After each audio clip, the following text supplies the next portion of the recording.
specific increment each time. And I won't go into that.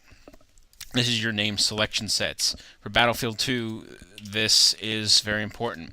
And selection sets can also help you organize things. Let's say I have 3 objects in my scene, and I want them to all be a part of something, but I don't want the cone to be part of something. Okay, so I can take these 3 objects, I can select them, and I can go to Edit Named Selection Sets. I can create a new one that says Objects 1. And now I can, if I ever want to select all 3 of those objects again, I can hit Objects 1 and I can automatically select them and move them around. Makes things, it's basically there for organizing. This is I think this is the mirror tool. I'm just going to create a small, let me get the teapot out because that's easier to use.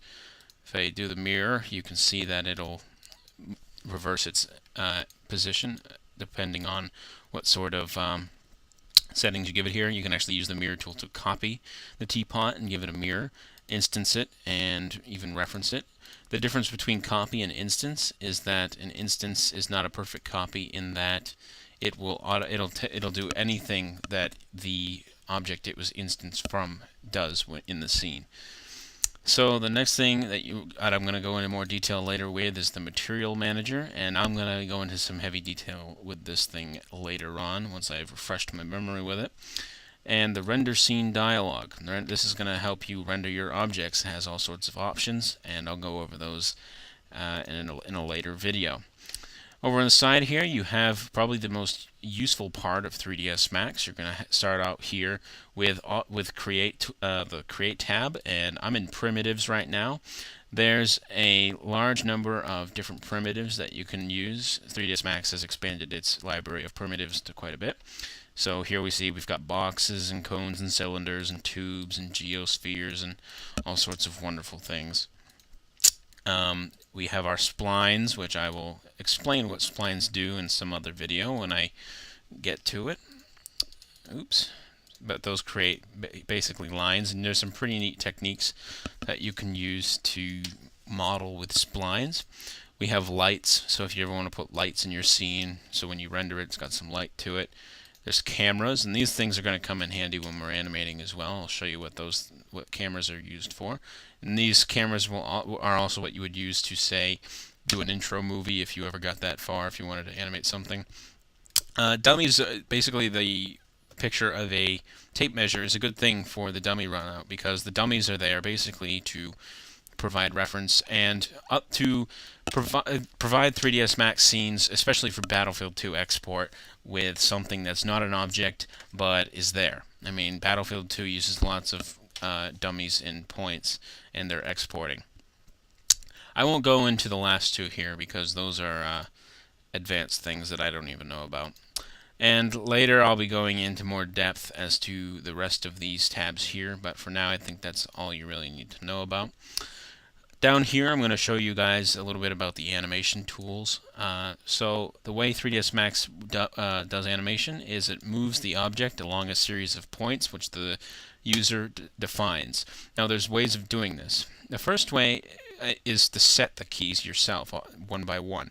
So in order to set keys you have to click on this key here. But before you can do that you have to click the box here that says set key, because if you don't it's not going to work. Now let's say I wanted to set 2 keys. Let me create a box here. I'm having my 3ds Max is screwed because I just fucked up a setting by accident. Oh my god. Okay, there we go. Alright, so let's say I had a box here. Alright, and I've got this box selected, and I want this box to move slightly to the right. I have my timeline here, which is 100 frames, and the standard setting for the frames is 30 frames a second. So let's say in 30 frames I want that box to move a certain distance. So there are 2 ways I can set the key. The first is by clicking the big key or hitting K on my keyboard. Now there are key filters which say what is being keyed and what isn't, and those will come in handy. I usually keep it on all because I do a lot of animating, and usually when I'm moving things around I want it to save everything's movement so that it all looks good when it moves. So we've now set the boxes primary position. And you'll see down here, you'll see a little box with a blue, a green, and a red bar, which I forgot which one is which. I think it's red is translation, green is rotation, and blue is for scale. For the Battlefield games, you're not going to have to worry about scale. Scale does not work in animation in Battlefield exports. Let's say I move it up to 20 frames, was just less than a second. I move this box over to the right. I set my next key. Now you'll notice that if I drag the timeline back and forth, the box moves from one point to another. And I'll be going into a lot more detail as to how you can use different things to help you animate in the future. As far as creating objects goes, there's a few ways you can do it. You've got your boxes. Let's say I created a box. You can click and drag, as I've shown in these videos, onto the grid. Quite simple. The other way you can do it is you can use a keyboard entry. Let's say you want to make a very specifically sized box. Let's say I wanted a 5 meter by 5 meter by 5 meter box, and I could set. Sorry, the first three parameters here are its position on the grid. So if you want it to be at a specific position, you set those, and then these are the length, width, and height. And you have to check your scales every time you start 3ds Max, make sure they're right. But let's say I wanted a 5 meter by 5 meter by 5 meter box. I hit create. There's my 5 meter cubed box right there. Another way to make a cube in 3ds Max is to click on box, click on cube, and drag a cube out. And these sort of rules apply to all the other objects. I mean, cones give you two different radiuses. The first one is the base radius. The second one is the radius of the top part of the cone, so that you don't always, you can make a cone that isn't completely closed or a cone that's wide open like that. Height segments, yes, that's something I definitely want to cover. Height segments are something that you can't see at the moment. Like, it doesn't seem like there's any segments on this object. If we hit F4, we're going to turn on what is called edged faces. So you can see as I click on the box, at the edges of the box become highlighted white, and if I'm not, you can see the light green lines around them. If I add height segments to this box, you'll notice that I get different cuts in the box. Now, these can be useful occasionally when you're making new objects to get starting geometry that you can work with, but I have to stress that you cannot use too many height segments, width segments, or length segments, because if you do, you're going to create unnecessary polygons. Because remember, we're trying to create for a game here, so we have to watch how many polygons we use to make sure that we're not stressing Battlefield 2. And I'm going to really go into detail about that when I go to actually show you how to make objects. But that's as simple as it gets for object creation.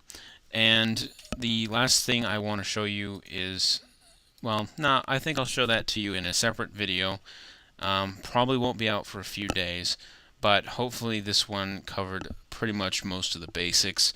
Like I said, there's a lot of things in here that I'll have to go into more detail with later as we're doing different things for Battlefield 2, but for now I think that gives you a pretty good rundown of how things work.